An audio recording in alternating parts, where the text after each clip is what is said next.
அனுமதி கொடுத்ததற்கு மாபெரும் நன்றி. இது தமிழக மக்களுக்கு மாபெரும் எதிர்பார்ப்பு. ஒரு மாற்றத்தை விரும்புகின்ற மக்களுக்கும் தளபதியும் கிடைத்த ஒரு மாபெரும் வெற்றி. இந்த வெற்றியை நாங்கள் ஒரு மாநாடு மாபெரும் விழாவை நடத்தி 2026 தமிழ்நாட்டில் எந்த மூலை முடுக்கு எடுத்தாலும் சரி தளபதி கொடி பறக்கும். 2020 மக்கள் அவருக்கு ஆதரவு கொடுப்பாங்க. 2020 முதலமைச்சர் ஆக்குறதே நமக்கு நோக்கமே. அது அந்த நோக்கம் மக்களுக்கு நல்லது, தமிழ்நாடுக்கு நல்லது, இந்தியாவுக்கு நல்லது.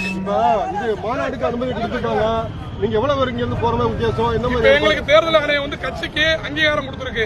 இது தமிழக மற்ற மக்கள் ஒரு மாற்றத்தை விரும்புகின்ற மக்களுக்கும் எங்களுக்கும் கிடைத்த ஒரு மாபெரும் வெற்றி. மாநாடு தேதி விரைவில் அறிவிப்பார் தளபதி. அறிவிச்சாருன்னா தமிழ்நாட்டில் உள்ள மதுரையில் அனைத்து தொகுதியிலும் ஒரு 30,000 மேல நம்ம கலந்துகிட்டு தளபதி அவர்களை 2026 முதலமைச்சராக்காம விடமாட்டோம். இது மக்களுடைய தீர்ப்பு. இன்னைக்கு நாங்க ஸ்வீட் கொடுத்து வேட் கொண்டாடி இருக்கோம். இந்த நிகழ்ச்சியை மதுரை சார்பாக தமிழக மக்கள்